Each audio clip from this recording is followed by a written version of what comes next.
Pour ces coulisses, nous sommes à Bellecroix. Bellecroix, c'est une zone artisanale sur la route du Lude, près de Recueil.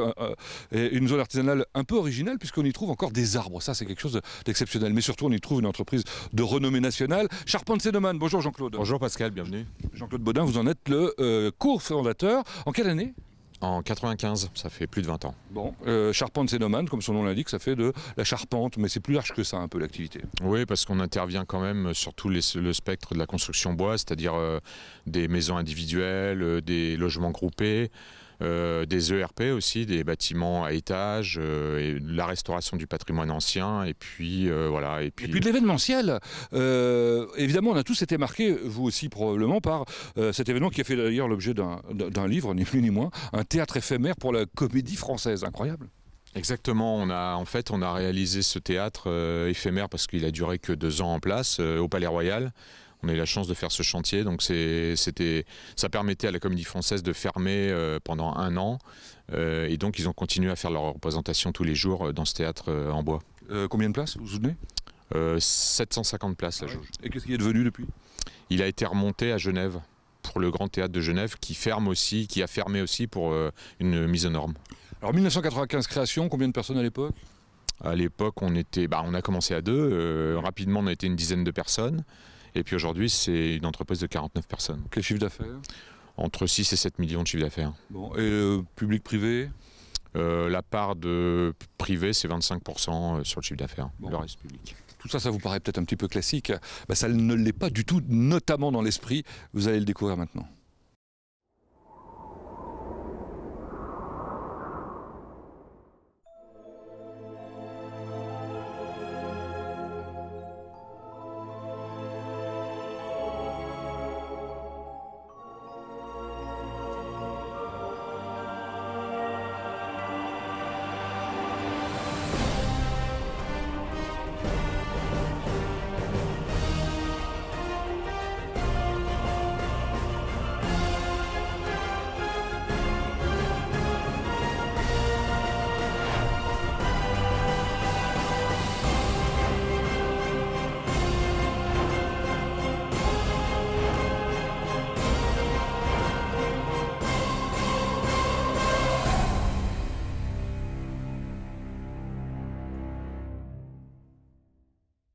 Et voilà le résultat. Ça, c'est le calendrier bien charpenté de 2015, mais dans sa version de poche. Oui, c'est ça. On a un plus grand calendrier. En fait, celui-ci, on a fait une petite version pour le sac à main des filles. Ouais. D'ailleurs, il y avait eu une fille sur le calendrier. Le personnel tout nu, plusieurs années de suite. Oui, c'est ça, c'est le 9e ça, donc on a arrêté en 2015, mais on a fait 9 calendriers dans les capitales européennes et voilà, ça participe beaucoup à la cohésion de l'équipe, cette affaire. Ouais, comment on fait justement pour l'acquérir, cette cohésion, parce que tout le monde a l'air de le faire dans la bonne humeur, hein ? Ah oui, de toute façon c'est basé sur le volontariat, donc c'est vraiment un management de tous les instants. Et puis moi j'attache beaucoup d'importance en fait à la cohésion et à l'équipe, parce que c'est vraiment ce qui fait la différence de toute façon, c'est l'équipe. Et puis beaucoup d'importance également, j'allais dire au label, au prix, aux participations à des éléments essentiels de l'évolution de la société, notamment en matière d'environnement. PEFC, c'est quoi ?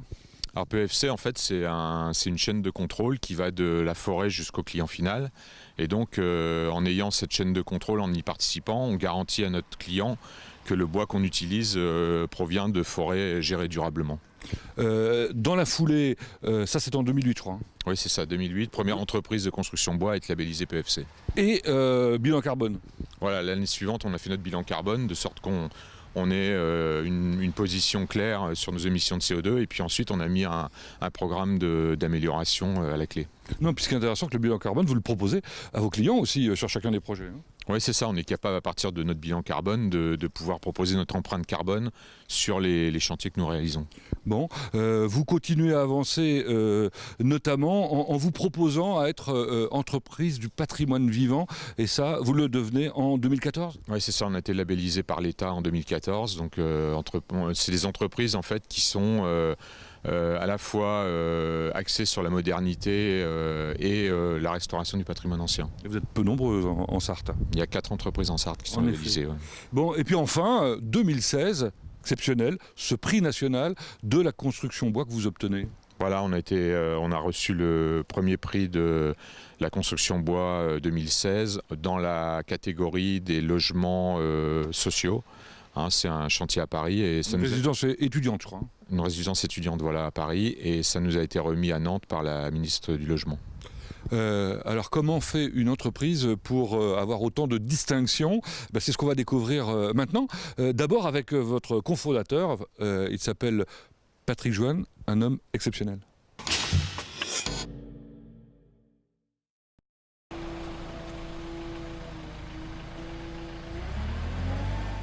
Allez, on rentre dans le concret. On va découvrir comment on fabrique ces charpentes avec Patrick Joanne. Bonjour. Bonjour. Patrick Joanne, c'est ici que tout démarre. Alors, vous avez la connaissance du métier, vous êtes meilleur ouvrier de France. C'est un titre exceptionnel. Combien en Sarthe? 2. C'est pas beaucoup. En quelle année vous l'avez eu? En 2011. Et en charpente, évidemment. Bien sûr. Bon, beaucoup de travail. Beaucoup de travail parce que ça représente 30 années d'apprentissage. Comme on apprend tous les jours, et c'est jamais fini encore. Vous continuez encore? Tous les jours, on apprend tous les jours. Bon, et puis ceux qui travaillent avec vous voient comment faire, et notamment à travers l'œuvre que vous avez réalisée, qui est exposée en atelier. Voilà, tous les jours, elle est dans l'atelier. Un petit peu la poussière, c'est dommage, mais voilà. Bon. Et tout ça pour arriver à faire des choses comme le projet qu'on va découvrir justement en fabrication et qui est là sur votre ordinateur. De quoi s'agit-il? Un château dans le Bordelais pour un vignoble. Et donc là, ça représente un cuvier et ensuite il y aura un chai à côté. Allez, on attaque la découverte par la menuiserie. Allez Patrick Joanne, on va découvrir maintenant l'atelier menuiserie. Alors, ce qui est marrant, c'est que vous m'avez dit, je crois, qu'on y faisait des finitions. On commence par des finitions? Voilà, quand on fabrique un mur ossature bois, à l'atelier, il y a toujours des pièces de menuiserie qui font la finition entre la menuiserie et la charpente. Donc le menuisier prépare les pièces de bois qui seront intégrées soit dans le mur à l'atelier, ou soit les finitions sont posées sur le chantier. Alors le bois arrive évidemment en planche ici et on va commencer à le transformer là, sur cette machine. De quoi s'agit-il? Ça, c'est une grosse raboteuse 4 faces qui rabote des pièces de grosses dimensions et de grande longueur à une section précise. Alors on rabote seulement? Voilà, cette machine ne fait que le rabotage. Étape suivante, une machine ultra automatisée, qui fait-on?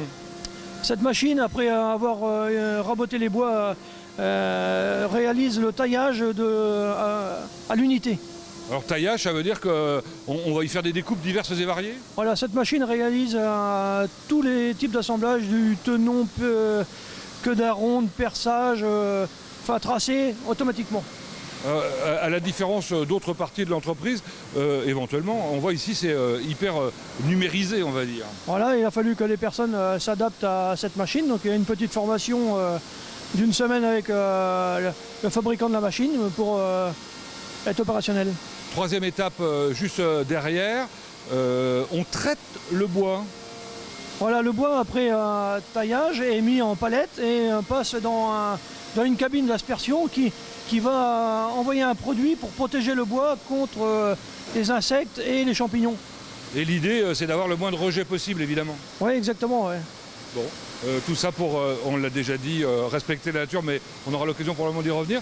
Allons un peu plus loin maintenant dans le deuxième atelier, qui porte le numéro 2 d'ailleurs, je crois. On assemble là-bas?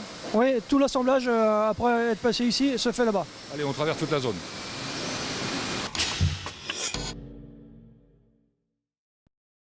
Bon, on arrive au bâtiment d'assemblage maintenant. Ils ont tous un numéro et puis un nom.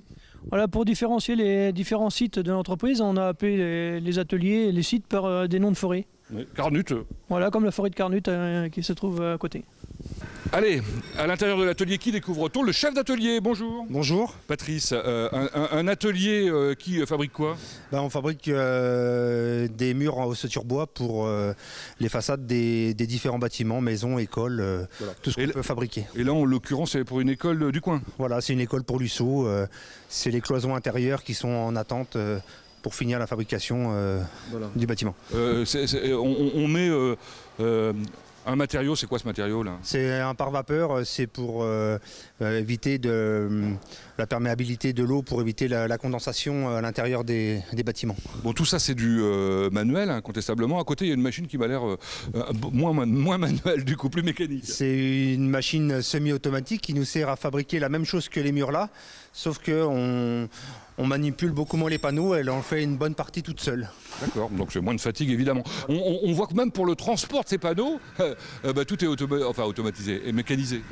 Bah oui, on manipule les murs avec un pont roulant pour éviter d'avoir à se fatiguer, et on range les murs dans des paniers, des racks métalliques pour pouvoir les transporter après avec notre camion. Directement là où on les pose. Voilà, directement sur le chantier. C'est pratique. Bon, mais c'est pas fini, hein. Il y a d'autres trucs à découvrir, d'autres bâtiments juste à côté, ça s'appelle la quincaillerie.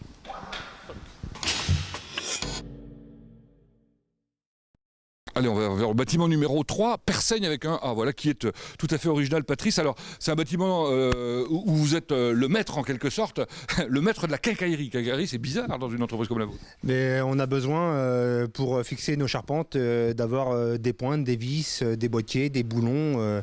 Avec de multiples références, j'imagine. Oui, on en a pas mal, quelques centaines différentes, mais tout ça pour éviter de manquer de stock et de... Oui, ça serait une catastrophe. Oui, voilà, ouais. Ça nous permet... Ça arrêterait la production. Du temps, ouais. Voilà, c'est ça. Évidemment. Bon, merci de nous avoir fait visiter l'atelier. On va rencontrer qui maintenant? Gauthier, chef de chantier. Bonne idée. C'est parti.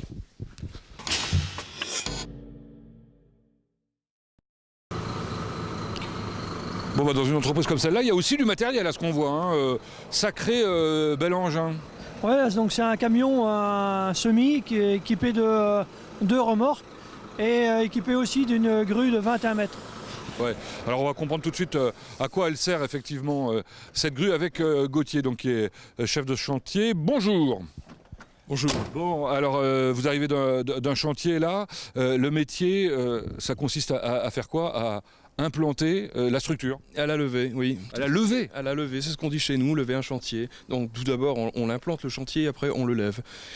Donc le principe pour le lever, c'est que vous utilisez ce matériel. Oui, tout à fait, oui. Donc on utilise ces grues ainsi que les 2 remorques qui sont derrière, avec un roulement avec les 2 remorques. Il suffit d'en remplir une ici à l'atelier. Moi je pars avec, et pendant que je pars avec, ils en remplissent une autre. Alors ça c'est pour le transport. Maintenant pour l'implantation, d'abord vous êtes combien par équipe? On est entre 2 minimum jusqu'à 15 personnes à peu près sur un chantier. Attendez, à 2 minimum, à 2 vous pouvez installer... Un chantier étant donné qu'on a une télécommande, et cette grue est très précise, elle va jusqu'à 21 mètres, et on arrive à être très précis, le collègue au bout arrive à fixer les murs pendant que moi je lui ramène. Bon, et ça dure combien de temps un chantier?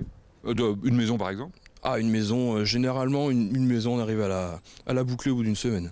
Bon, beaucoup de diversité par ailleurs dans votre métier, parce qu'on l'a vu, ce sont des projets très divers en fait. Hein. Oui, tout à fait. On peut faire un lotissement comme on peut faire des écoles, on fait des chantiers complètement atypiques, comme j'en viens d'en faire un en Ardèche par exemple. C'était quoi? C'était des logements sociaux perchés sur pilotis. En effet. Bon, un travail passionnant alors. Tout à fait, très passionnant. Une autre pièce maîtresse, j'allais dire, de l'organisation, c'est le conducteur de travaux, c'est ça? Voilà, donc vous allez bientôt voir Vincent. Parfait. Je crois que c'est plutôt par là-bas. Allons-y.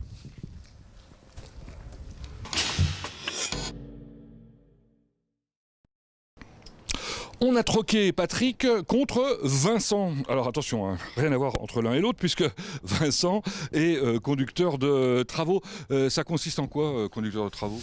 Conducteur de travaux, on doit préparer le chantier, donc on fait le lien entre les préparations en interne, études, ateliers, fabrication, et l'exécution sur chantier pour la bonne réalisation de l'ouvrage. Vous êtes le lien avec l'extérieur de l'entreprise, quoi. C'est ça, on fait les réunions de chantier avec les architectes, on regarde leurs plans, la conformité avec notre bureau d'études et on prépare notre intervention sur le chantier. Bon, bureau d'études émetteur qu'on découvrira dans un instant. Je crois que vous avez une autre responsabilité importante, c'est la qualité.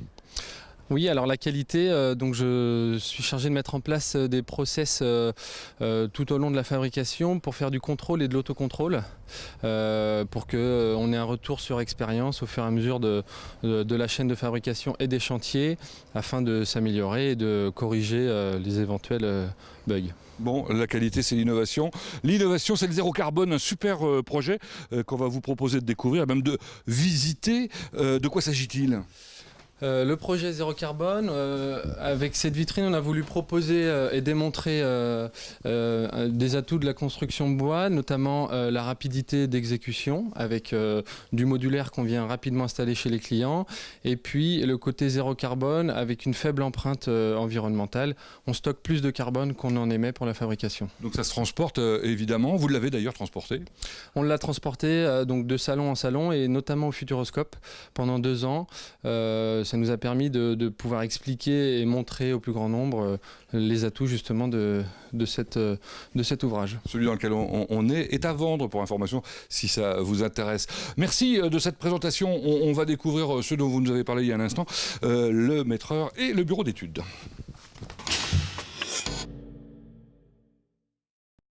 Eh ben, chez Charpentier-Domaine, c'est surprenant, mais on y fait aussi des chaises visiblement. Bonjour Olivier. Bonjour. Racontez-nous l'histoire de cette chaise-là. Alors c'est un prototype de chaise qui a été fait pour la restauration d'un théâtre région parisienne. Bon, prototype, ça veut dire que ça n'a pas été fait en série après. Si, ça a été fait en série, mais c'était le premier prototype pour valider la série justement. Très bien, bah oui, décidément. Olivier, vous êtes maîtreur, chargé d'affaires, mais c'était pas votre premier métier. Non, j'étais charpentier sur les chantiers il y a maintenant une dizaine d'années. Ici, à Charpentier-Domaine. Chez Charpentier-Domaine et dans d'autres entreprises avant.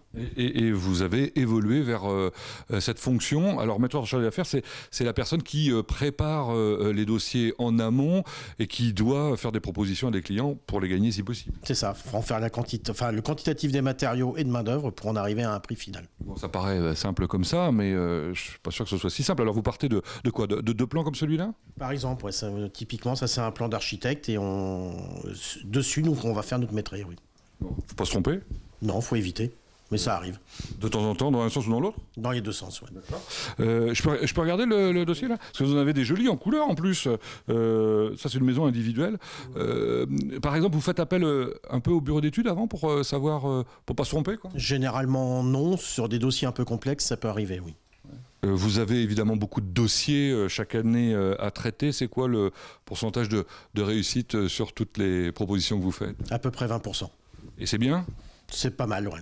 Bon, ça fait quand même 80% de temps perdu. C'est ça, 80% de temps perdu. Mais ça a l'air sympathique quand même ici. Bon, merci pour toutes ces explications. Ben justement, le bureau d'études dont on parlait, on va aller le découvrir maintenant à quelques centaines de mètres.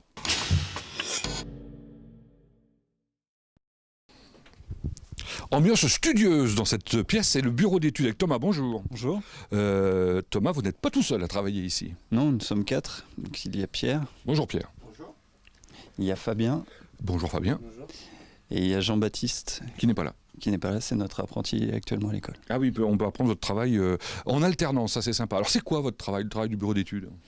Alors notre travail, c'est on réceptionne le travail du chargé d'affaires. Du maîtreur qu'on a vu. Voilà, tout à fait. Donc il nous transmet un dossier DCE et un devis. Voilà. Et à partir de là, vous faites de telle sorte que ce soit réalisable et par exemple constructible. Oui, c'est ça. Donc, et là, c'est complexe. Tout à fait. Donc on a une forme qui est bien déterminée par la maîtrise d'œuvre et l'architecte. Et avec ça, nous, on fait en sorte de faire la conception et que ça devienne réalisable. Oui, parce que ça n'est qu'une forme. Hein. Vous, il faut que vous voyez le détail. Il faut que vous respectiez les normes. Oui, on doit produire un dossier exécution. Donc en refaisant des plans, en dessinant en 3D, tout l'ouvrage, l'ensemble de l'ouvrage, déterminer les assemblages, les détails, les notes de calcul pour pouvoir présenter tout ça à maîtrise d'œuvre et au bureau de contrôle. Et vous n'avez pas le choix, il faut trouver une solution toujours, même quand au départ c'est pas évident. Oui, donc quand c'est pas évident et que ça semble irréalisable, on doit trouver la solution et faire des propositions à maîtrise d'œuvre pour que ça puisse se faire. Bon, c'est un métier amusant alors. Oui, tout à fait, compliqué mais amusant. Vous avez l'air de vous éclater, effectivement. Bon, en tout cas, j'ai bien compris aussi que si, du coup, ça ne fonctionnait pas à l'autre bout, la fabrication et à la pose, c'est vous, ce sont vous les responsables. Oui, on est responsable. Oui. Félicitations, sympa. Allez, on va voir vos voisins dans les bureaux de l'administration. Il n'y a que 3 pas entre le bureau d'études et le bureau de Maïté. Bonjour Maïté. Bonjour Pascal. Maïté s'occupe des achats, donc le bureau d'études vous a donné le dossier. À vous de fournir les bons matériaux. tout à fait. C'est ça votre métier. Oui. Et de temps en temps, vous posez des cols. Vous m'avez parlé, je crois que là, vous êtes en commande de 3 troncs d'arbres. Oui, tout à fait. Dans un but décoratif, les architectes nous font parfois ce genre de demande avec des hauteurs spécifiques et des positions de branches, par exemple. Artistique. Donc, voilà, tout à fait. Et donc, eh bien là, nous sommes passés en l'occurrence par l'ONF. Pour choisir ces 3 troncs d'arbres dans la forêt de Bercé. Donc c'est voisin là du coup. Tout à fait. Ça c'est plutôt sympa. Alors le bois, c'est évidemment ce que vous commandez le plus ici, on peut l'imaginer. Comment il se répartit d'où provient-il? Eh bien nous travaillons de plus en plus sur les circuits courts et nous essayons d'améliorer la part de bois français. Donc on peut dire qu'en 5 ans, nous sommes passés à peu près de 15-20% de bois français à plus de 60% aujourd'hui. Et ça continue à augmenter? On y travaille. Vous trouvez des solutions pour tout. Dans la région, vous arrivez à vous fournir en bois de temps en temps, à part les 3 troncs de Bercé? Oui, notamment sur les chantiers, on nous demande de plus en plus du Douglas. Donc c'est vrai que c'est une essence qu'il y a pas mal dans le Grand Ouest. Donc on arrive à en commander chez nos fournisseurs et les scieries du coin. Oui. Et alors votre problématique principale, c'est quoi par rapport à la fourniture? Les délais par exemple de livraison? Bien sûr, les délais c'est quelque chose de très important car si nous n'avons pas les matériaux dans les temps, la production est arrêtée, que ce soit dans l'atelier ou dans les chantiers. Et donc ça met les autres corps d'État en retard et ça fâche tout le monde. J'imagine. Acheteur en général, c'est s'occuper du budget, acheter le moins cher possible. C'est votre rôle aussi? Aussi, bien sûr, oui. Et alors les cours là, du bois évoluent de quelle manière? En ce moment, c'est assez stable. Mais c'est vrai que il faut réussir à rester dans le budget. Dans le budget vendu, bien sûr. Voilà. Il y en a une qui est contente quand on rentre dans le budget, elle s'appelle Dominique, je crois. C'est responsable comptable. On va la voir. C'est toujours agréable de visiter des locaux comme ceux-là, alors où le bois est dans tous ses états. Avec Dominique cette fois-ci. Bonjour Dominique. Bonjour Pascal. Dominique, alors vous êtes chargé de la comptabilité dans la société. Vous avez une particularité, c'est que vous êtes l'une des plus anciennes salariées. Voilà, donc j'ai commencé il y a 20 ans, donc j'accompagne maintenant Jean-Claude et toutes ses équipes. Pour continuer l'activité. Alors vous avez vu les évolutions de la société, j'allais dire les hauts et les bas, hein. Il y a eu des moments plus compliqués. Hein. Oui, on a connu des années de prospérité. Bon, maintenant, bien sûr, depuis une douzaine d'années, c'est un peu plus compliqué. Bon, vous travaillez sur des marchés divers, évidemment, c'est pas tout à fait la même nature de travail pour vous. Marché public ou privé, ce sont pas les mêmes contraintes. Non, on travaille avec les marchés publics à peu près à 70% de notre chiffre d'affaires, le reste en marché privé. C'est un petit peu compliqué maintenant de travailler avec les marchés publics parce qu'il y a énormément d'exigences administratives, ça demande beaucoup de travail, beaucoup de rigueur. Qu'on ne rencontre pas spécialement pour les marchés privés. Bon, puis ce qui a évolué dans votre métier, c'est évidemment la taille de l'entreprise. Oui, on est passé de 3 personnes à un peu moins de 50 maintenant. Et notre objectif, effectivement, c'est de conserver ces 50 emplois. Tout simplement parce qu'on est des équipes qui sont très soudées, on fonctionne ensemble. Et c'est le plaisir aussi de travailler ensemble. Ça, c'est une sacrée conclusion. Merci Dominique. Allez, pour terminer, justement, on va retrouver Jean-Claude Baudin.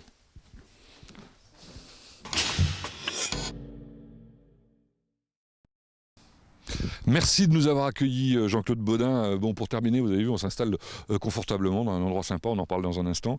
Dans la vie d'une entreprise, il y a des moments forts, quelquefois même avec des clients célèbres, non ? Oui, c'était rigolo. On a travaillé pour Yann Arthus-Bertrand. On lui a fait un bâtiment de stockage en région parisienne et c'est vrai que c'était une belle rencontre. Bon. Des réalisations dont vous êtes fiers en Sarthe, il y en a ? Oui, on est à peu près fiers de tout ce qu'on fait, oui, ça c'est vrai. En chantier emblématique, on a fait quand même à Jupille, Carnuta, qui est un musée et qui est vraiment une très très belle réalisation. Et puis aussi à La Flèche, on a restauré le pavillon de Fouquier de la Varenne, c'est une belle restauration aussi. Bon, ce qui est intéressant dans votre démarche par rapport peut-être à d'autres entreprises artisanales, alors d'ampleur, parce qu'on rappelle une 50aine de personnes, c'est votre manière de communiquer, bien charpenté. C'est un slogan qui existe depuis longtemps d'ailleurs. Ah oui, ça dès le départ, j'ai trouvé ça rigolo. Bien trouvé en tout cas. Ouais, faire le parallèle avec le vin et puis des hommes bien charpentés, je trouvais ça marrant. Et vous n'avez pas peur de provoquer ? Non, pas du tout. Bon, 2 mots sur l'ambiance, parce que de la même manière, on a découvert un peu l'ensemble du personnel. Tout le monde a l'air d'être bien ici. On reste longtemps chez vous ? Oui, je pense que vous avez dû voir qu'il y a assez peu de turnover et il y a beaucoup de gens qui sont là depuis très longtemps, même depuis 20 ans. Ça, c'est quelque chose que je cultive, c'est-à-dire l'équipe. Pour moi, faire la différence, c'est vraiment le groupe qui fait la différence parce que toutes les entreprises peuvent acheter les mêmes machines. Et c'est vraiment les gens qui font la différence. Ça vient des Compagnons du Devoir, ça, dont vous étiez le prévôt, rappelons-le, il y a quelques années. Ça vient aussi un peu de ça, mais j'ai aussi travaillé beaucoup depuis. Ouais. Bon, merci. Un petit mot quand même de l'endroit où nous nous trouvons. On est en haut de la zone vide pour l'instant, mais bientôt remplie par votre beau projet. Exactement, puisque on a la chance et le plaisir que la communauté de communes à nos côtés face à un projet de construction où on va déménager et puis faire un atelier beaucoup plus grand qui va nous permettre vraiment d'être en corrélation avec les chantiers et l'activité qu'on a. Donc ça sera derrière nous, là, tout près du bâtiment qui existe. Bon, vous nous inviterez pour le découvrir. Avec plaisir. J'espère bien. Merci de nous avoir accueillis. La semaine prochaine, de nouvelles coulisses à découvrir.